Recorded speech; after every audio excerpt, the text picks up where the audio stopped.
पिथौरागढ़ जनपद में कुमाऊं आयुक्त दीपक रावत अपने 4 दिवसीय जनपद भ्रमण पर पहुंचे हैं। वन विभाग के गेस्ट हाउस में पुलिस टुकड़ी ने उन्हें गार्ड ऑफ ऑनर की सलामी दी। इस दौरान जिलाधिकारी विनोद गोस्वामी अन्य अधिकारियों की ओर से उनका पुष्पगुच्छ और अंग वस्त्र देकर स्वागत किया गया। कुमाऊं आयुक्त दीपक रावत ने कहा कि पिथौरागढ़ के दारमा घाटी में राज्य के विकास निर्माण कार्यों, जल जीवन मिशन के कार्य, बागवानी के कार्य, PMGSY के निर्माण कार्य के अलावा वाइब्रेंट विलेज के तहत निर्माण सड़कों के कार्यों का निरीक्षण किया जाएगा।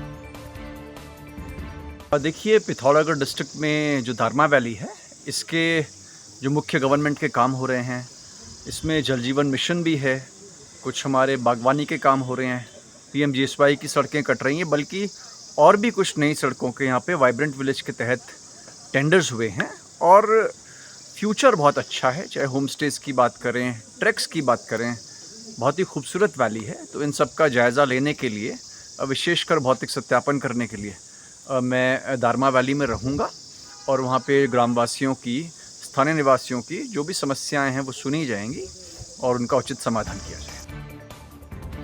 बागेश्वर के कपकोट थाना क्षेत्रांतर्गत गत दिनों हुई प्रकाश की मौत का मामला लगातार तूल पकड़ रहा है।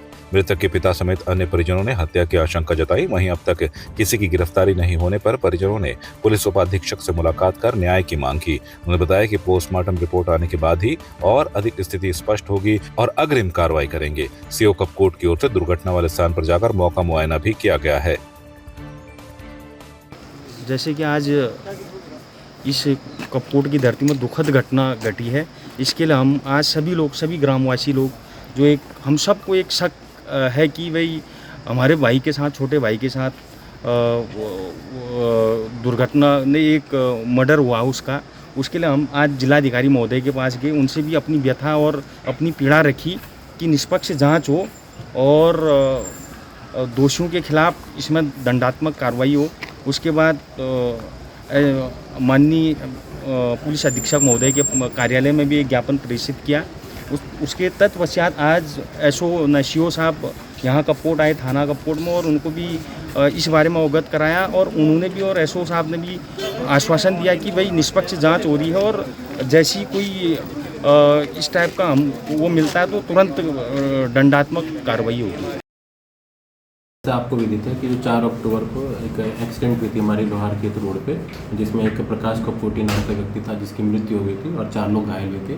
तो इसके संदर्भ में जो प्रकाश कपकोटी है उसके घर वाले तथा उनके साथ कुछ गांव के लोग, अन्य लोग यहाँ पे आए थे, जिनके द्वारा उस दिन एक प्रार्थना पत्र दिया गया था कि इसके शायद उन्होंने अपने मर्डर होने की संभावना व्यक्त की गई थी, जिसके संबंध में वैसे ही SO कपकोट जाँच कर रहे हैं।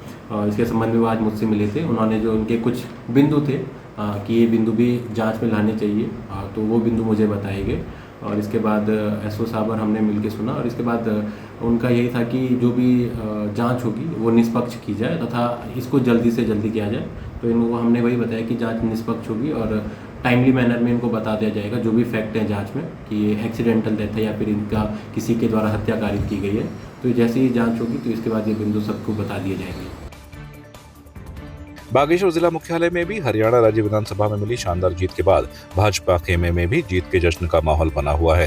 हरियाणा में तीसरी बार भाजपा की पूर्ण बहुमत की सरकार बनने जा रही है। इसी खुशी में बागेश्वर शहर के SBI तिराहे में पार्टी कार्यकर्ता एकत्रित हुए और जोरदार नारेबाजी के साथ एक दूसरे को मिष्ठान खिलाने के साथ ही जमकर आतिशबाजी भी की गई।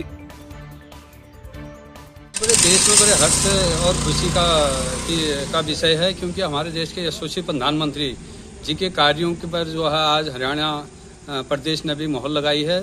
जहां लोकसभा चुनाव में थोड़ा सा जो कमी रह गई थी, जो जनता के मन में था कि हम लोकसभा में मोदी जी को पूर्ण बहुमत नहीं दे पाए, वो लोग अब अपनी जो मंशा है उसको पूरी कर रहे हैं। मैं पूरे अपने सभी कार्यकर्ताओं का सभी को बधाई देता हूं और शुभकामनाएं देता हूं और मोदी जी का भी और अपने सभी संगठन और सरकार का भी धन्यवाद करता हूं। उनकी जो कार्यशैली और लगातार जो जनता में बीच में जाकर जो जनता के हितों के लिए कार्य करते हैं, इसका परिणाम सामने आ रहा है। और जो विपक्षियों के जो मुंगरी लाल के सपने थे वो कभी पूरे होने वाले नहीं है। हमारे जो हैं अभी स्टार प्रचारक के रूप में उनकी इतनी मांग है। आपने देखा बीच में एक सर्वे में भी वो पूरे देश में उत्तर प्रदेश के बाद दूसरे मुख्यमंत्री के रूप में उभरे थे, इसलिए वो भी बहुत लोकप्रिय है। उनके वो जहाँ भी स्टेट में जाते हैं वहाँ अवश्य जनता उनको पसंद करती है और वहाँ चुनाव हम जीतते हैं। आपकी इस पर क्या राय है, हमें कमेंट कर जरूर बताएं। इसके साथ ही आप हमारे YouTube चैनल को सब्सक्राइब कीजिए। आप हमें Facebook, Instagram, Twitter पर फॉलो भी कर सकते हैं और संवाद 365 के साथ एक क्लिक में जुड़ने के लिए डाउनलोड कीजिए संवाद 365 ऐप।